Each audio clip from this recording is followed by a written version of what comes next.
मैंने वो कौन सी बात की है जिससे कि एक उद्यम मिच गया है। चीफ ऑफ आर्मी स्टाफ से मिलना एजाज नहीं है क्या? DGISI से मिलना एजाज नहीं है? मैं चैलेंज करता हूँ आज फैसलाबाद में कि मौलाना फजलुर रहमान से लेके बिलावल तक सब तन्हाई में मिलते हैं। मैं इल्जाम लगा रहा हूँ कि मौलाना फजलुर रहमान भी 1-to-1 chief of army staff Qamar Javed Bajwa से मुलाकात कर चुके हैं। मैं तो उसे ABC कहता हूँ। 4 महीने का टाइम APC ने दिया है, 4 का ही मैंने दिया है 31 दिसंबर जनवरी में। आप इनकी हालत देखिएगा, एक चोरी दूसरी सीना जोरी। मौलाना फजल रहमान और बिलावल भुट्टो भी आर्मी चीफ से मुलाकात कर चुके हैं। वफाकी वजीर शेख रशीद का धमाका खेज इंकशाफ। फैसलाबाद में मीडिया से गुफ्तगू में बोले कि मोहम्मद जुबैर के जनरल कमर जावेद बाजवा से ना तो कोई जाती ताल्लुकात हैं, ना ही 36 साल में कभी कोई मुलाकात हुई। उनकी आर्मी चीफ से मुलाकातों की वजह से ही नवाज शरीफ और मरियम नवाज का ट्विटर खामोश था। वजीर रेलवे ने अपोजिशन को चैलेंज दिया कि अपोजिशन इस्तीफा दे तो हुकूमत भी नए इलेक्शन कराने के लिए तैयार है, लेकिन अपोजिशन ना इस्तीफे देगी, ना ही धरना और ना ही तहरीक अदम एतमाद लाएगी।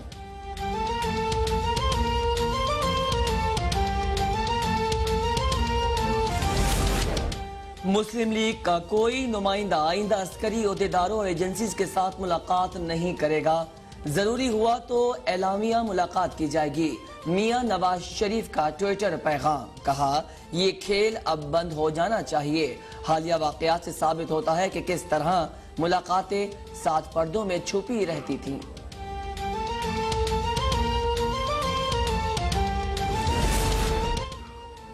हुकूमत कुछ भी कर ले, अब अवामी मुजाहमत को नहीं दबा सकती। चेयरमैन पीपल्स पार्टी बिलावल भुट्टो का कहना है कि वफाकी हुकूमत अपोजिशन की पाकिस्तान डेमोक्रेटिक मूवमेंट से बौखला गई है। अब नैब के जरिए अपोजिशन को दबाव में लेने की कोशिश की जा रही है। APC के बाद सियासी रहनुमाओं को नैब के नोटिस भेजने से हुकूमती अज़ाइम बेनकाब हो गए। बिलावल भुट्टो सरदारी की मौलाना फजल रहमान को मुबैना नैब नोटिस भेजने की भी मजम्मत।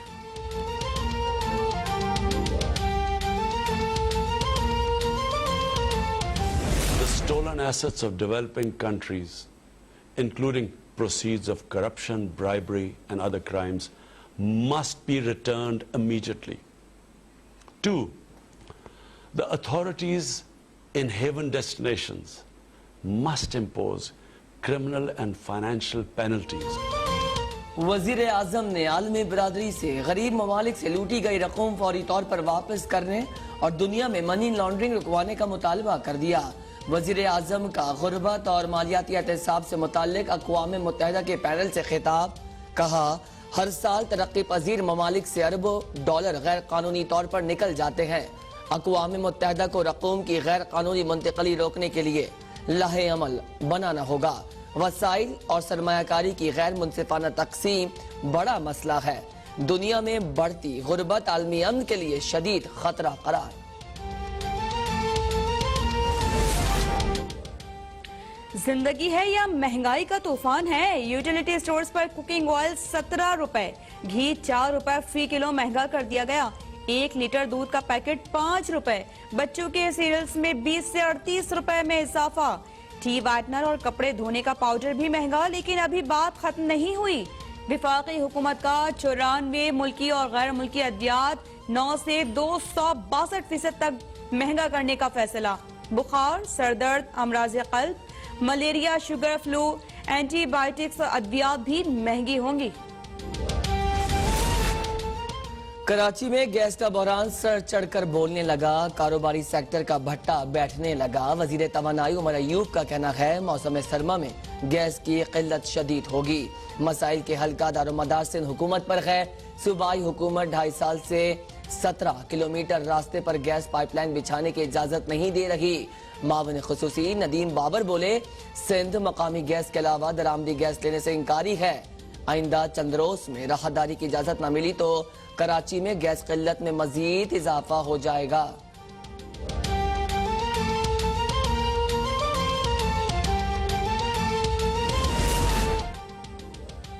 सिंध को बारिश और सैलाब से शदीद नुकसान पहुंचा, फसलें तबाह हो गईं, मगर विफाक को सिंध में होने वाले नुकसान का कोई एहसास नहीं।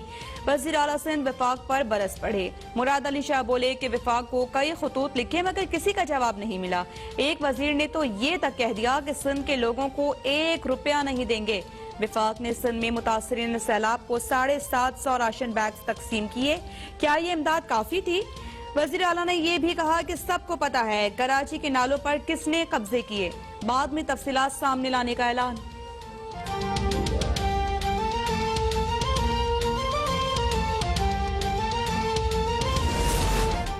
कराची के हुकूक के लिए MQM पाकिस्तान सरगर्म। MQM पाकिस्तान की रैली की करीमाबाद से मज़ार कायद आमद खालिद मकबूल सिद्दीकी कहते हैं पाकिस्तान बनाने वाले ही पाकिस्तान बचा सकते हैं, हुक्मरानी इसी की होनी चाहिए जिसका मैंडेट हो।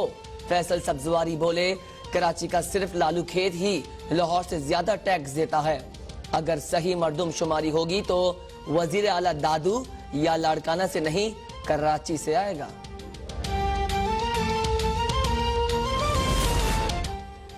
वफाकी हुकूमत ने शहरियों के मसाइल के हल के लिए पाकिस्तान सिटीजन पोर्टल हेल्पलाइन का आगाज कर दिया। वफाकी वज़ीर इत्तलात शिबली फराज का कहना था कि सिटीजन पोर्टल हेल्पलाइन से आवाम को इदारों तक बराह रास्त रसाई दे दी गई। अब आवाम की शिकायत का बर वक्त इजाला मुमकिन हो सकेगा।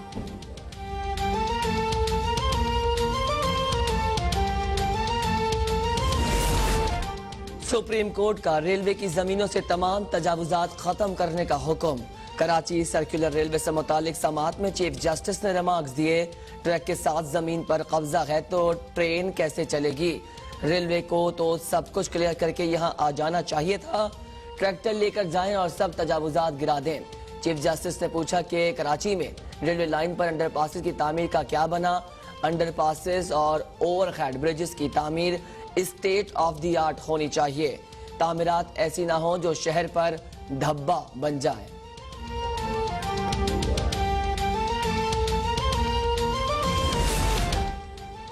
पाकिस्तान ने भारतीय जाहरियत के सबूत दुनिया के सामने रख दिए। मुख्तलिफ ममालिक के सफीरों, सिफारतकारों और दिफाई अताशियों का LOC के 14 सेक्टर का दौरा। भारतीय फौज की बिला इश्तियाल फायरिंग के मुतासरीन से मुलाकात। DGISPR की ब्रीफिंग। इलाकाई अमन के लिए अक़वाम मुत्तहिदा की करारदादों के मुताबिक मसला कश्मीर के हल पर जोर। तर्जुमान दफ्तर खारिजा का कहना है कि भारत मकबूजा कश्मीर की सूरत हाल से तवज्जो हटाने के लिए LOC पर महाज गर्म रखे हुए है।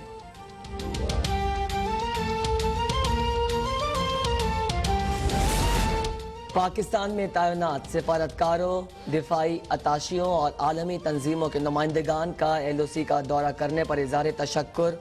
तुर्क सफ़ीर ने कहा हमारा कश्मीर पर मौक़िफ़ बिल्कुल वाज़ेह है। नायब ईरानी सफ़ीर ने उम्मीद जाहिर की है कि मसला कश्मीर जल्द हल होगा। हल लिहाज से कश्मीरी अवाम के साथ हैं।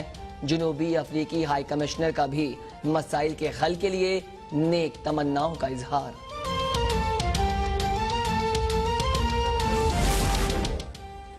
भारतीय शहर जोधपुर में पाकिस्तान से ताल्लुक रखने वाले 11 हिंदुओं के कत्ल पर हिंदू बरादरी सरापा एहतजाज।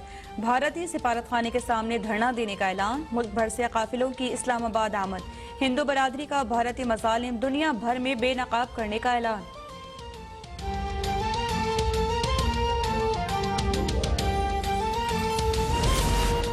वजीर तालीम सिंध का 28 सितंबर से तमाम तालीमी इदारे खोलने का ऐलान। सईद गनी का कहना है कोरोना काफ़ी कम हो गया, अब स्कूल खोलने में कोई मसला नहीं। महकमा सेहत को अगर कोई खदशा है तो वो बात करे। सांगड़ के सरकारी स्कूल में टीचर और नायब कासिद कोरोना का शिकार। स्कूल 15 दिन के लिए बंद कर दिया गया। मुल्क भर में कोरोना वायरस से मजीद 5 जानें चली गईं। 799 नए मरीजों का इजाफा। मुतासरीन की तादाद 3,08,000 से ज्यादा हो गई। अमवात 6,437 हो गई।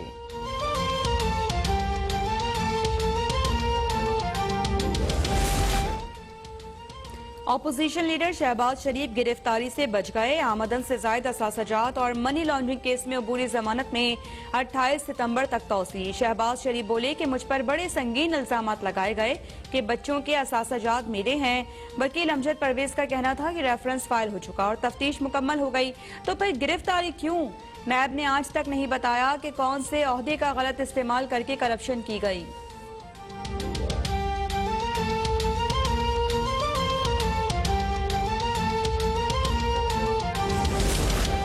इस्लामाबाद की एहतसाब अदालत में तोशाखाना केस की समाअत।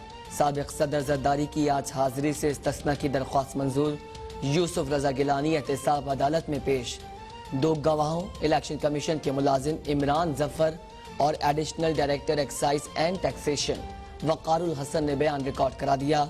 गवाह के बयान रिकॉर्ड कराने के दौरान नैब प्रोसिक्यूटर की मुदाखलत पर फारूक एच नाइक का एतराज। अदालत ने मुल्जिमान के वकला के एतराजात को कार्रवाई का हिस्सा बना लिया।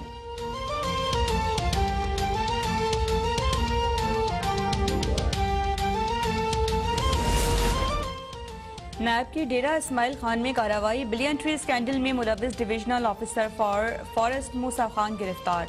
मौलाना फजल रहमान के करीबी साथी मुल्जिम मूसा खान 14 रोज के रिमांड पर नैब के हवाले। मौलाना फजल रहमान बोले कि आज करीबी साथी गिरफ्तार करके पहला हमला किया गया। नैब से डराने वाले खुद हमसे डर रहे हैं।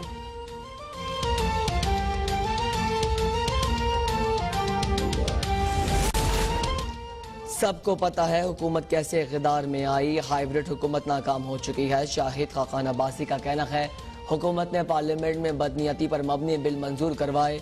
इन बिल्स का FATF से कोई ताल्लुक नहीं था। मियां साहब ने धुआंधार तकरीर नहीं की बल्कि मसाइल बयान किए। शाहिद खाकान अब्बासी के खिलाफ MDPSO तैनाती केस की समाअत 12 अक्टूबर तक मुलतवी।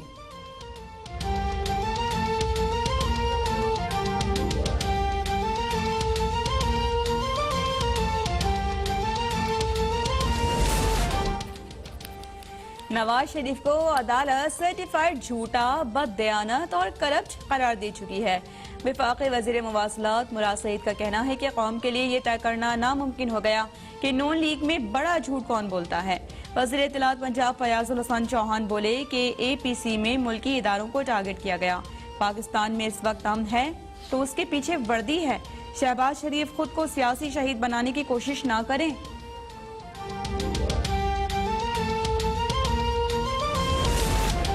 जहांगीर तरीन ने FIA में तलबी के नोटिस पर दस्तावेजात के साथ तफसीली जवाब जमा करवा दिया। जवाब में मौक़िफ़ इख्तियार किया गया है कि JDW शुगर मिल्स ने आज तक कोई कर्जा डिफॉल्ट नहीं किया। यही वजह है कि मुल्क भर के बैंक उन पर भरोसा करते हैं। उनकी शुगर मिल सालाना तकरीबन 15 अरब रुपए टैक्स जमा करवाती है। 3 साल में गन्ने के काश्तकारों को 81 अरब रुपए से जायद की अदायगियाँ की गईं।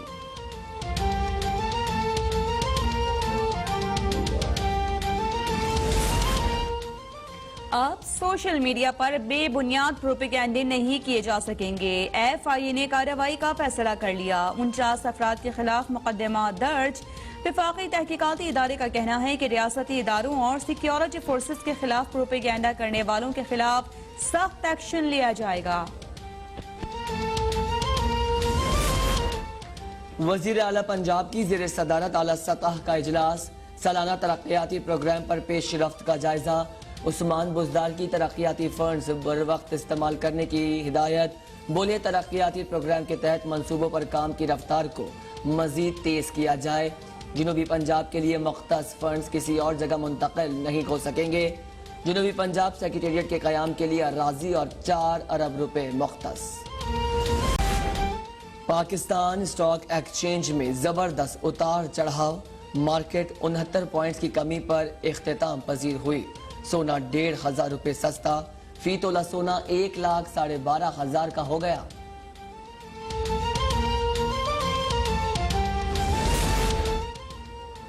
जर्मनी की मकामी अदालत ने अजान पर आयद पाबंदी खत्म कर दी। अजान की आवाज सुनने से किसी के हुकूक की खिलाफ वर्जी नहीं हुई। मुंस्टर की अदालत के रिमार्क्स। अदालत के फैसले में मकामी मुसलमानों में खुशी की लहर।